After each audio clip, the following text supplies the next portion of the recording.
In recent months, Nikon's presence in the mirrorless conversation has become unusually quiet, a stark contrast to the energetic momentum the company enjoyed just a few years ago. Back then, Nikon was making headlines and regaining its footing with standout releases like the Z9, Z8, and the elegantly retro-inspired ZF.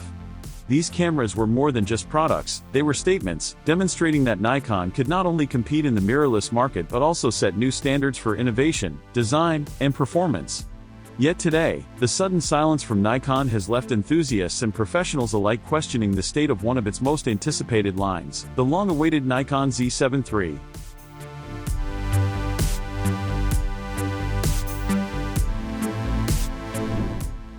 The Nikon Z7 III carries significant weight in the company's portfolio.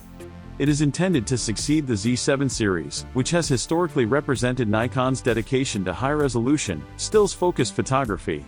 The original Z7, released in 2018, was a statement of intent, a full-frame mirrorless camera designed for photographers who demanded precision, tonal accuracy, and the legendary Nikon color science. It was a high-resolution tool that catered to those who valued meticulous detail and classic image quality. The Z7 was not perfect, but it established a foundation for Nikon's mirrorless future, blending technical prowess with the brand's signature photographic identity. The follow-up, the Z7 II, refined that formula.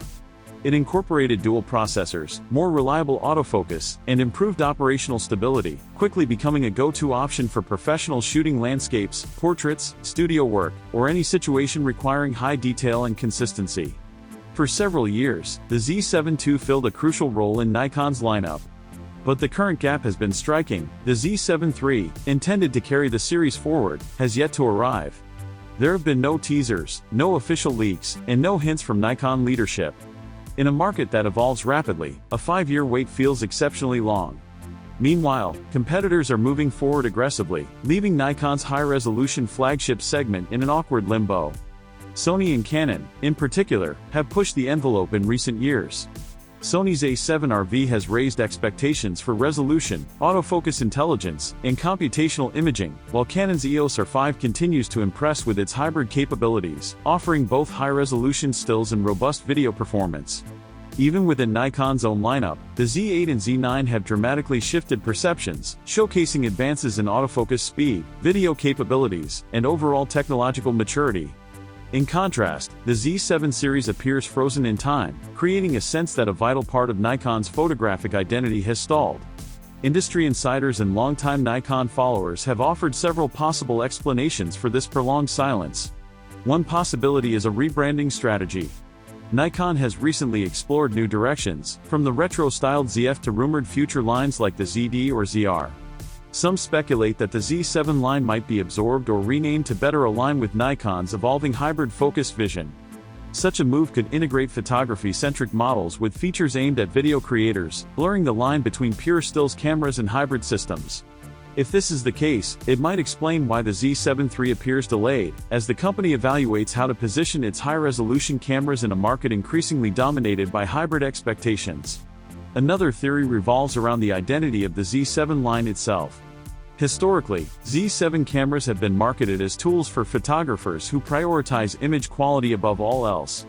They were designed for users seeking the highest resolution, exceptional color accuracy, and precise autofocus for still subjects, without necessarily catering to heavy video workloads. But the camera market has shifted dramatically since 2018. Today, even photography-focused cameras are expected to offer semi-professional video features to remain competitive. Hybrid functionality is no longer optional, it is a market requirement. This presents a dilemma for Nikon. Should they maintain a photography-first identity for the Z7 line, or should they integrate video capabilities to appeal to a broader audience? There remains a significant community of photographers who prefer a camera optimized purely for stills. These users want a tool that rivals the Sony A7 RV, a high-resolution, stable, color-accurate camera with advanced autofocus and image stabilization, but without compromises from hybrid functionality. Yet Nikon has offered no clear path forward for these users. The situation is made more puzzling by the fact that the Z7 II has been heavily discounted for months.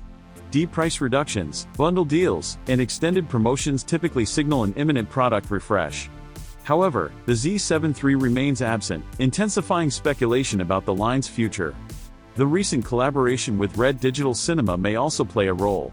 Nikon's acquisition of Red Patents and technology has fueled speculation that the company is allocating significant resources to integrate advanced imaging and video systems into future models.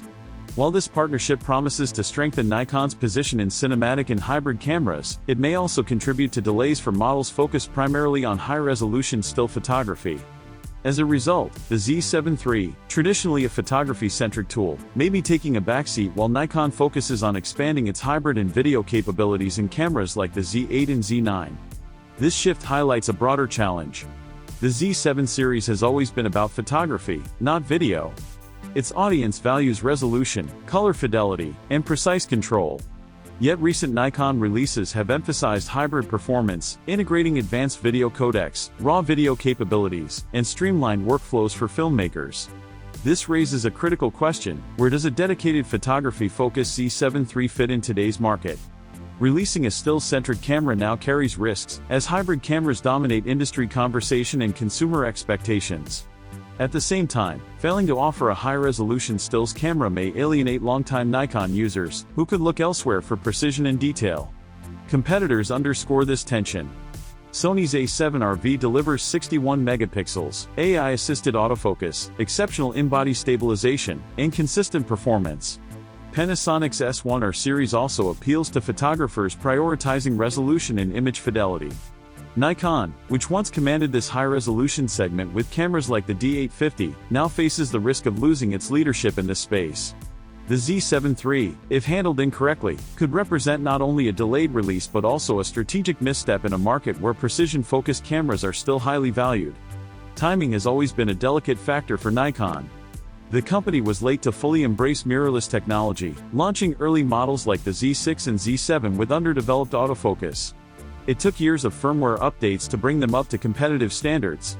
With the Z8 and Z9, Nikon reversed this narrative, producing cameras that showcase technological leadership. However, the apparent hesitation surrounding the Z7 III is causing renewed uncertainty, even among the brand's loyal user base. For longtime Nikon enthusiasts, this delay is both conspicuous and concerning. Looking ahead, the Z7 III's success will hinge on strategic choices. Rumors suggest Nikon is considering two sensor options, a 61-megapixel unit similar to Sony's or a brand new 67-megapixel sensor developed with Tower Semiconductor. The latter is particularly interesting because Nikon already employs Tower sensors in its APS-C line, hinting at a broader collaborative strategy. Whatever path Nikon chooses, it is clear that the aging 45.7-megapixel sensor, reused since 2018, is no longer competitive. The Z7 line must evolve to remain relevant in a market crowded with high-resolution rivals. In conclusion, the Nikon Z7 III sits at a crossroads. It is not just another camera release, it is a test of Nikon's ability to balance heritage, high-resolution performance, and the hybrid demands of a modern market. With thoughtful sensor choices, updated autofocus, and careful attention to its photography-focused audience, the Z7 III could once again establish Nikon as a leader in the mirrorless landscape. The stakes are high, but the potential rewards are greater. A successful Z7 III could reaffirm Nikon's reputation for innovation, precision, and dedication to the photographers who have trusted the brand for decades.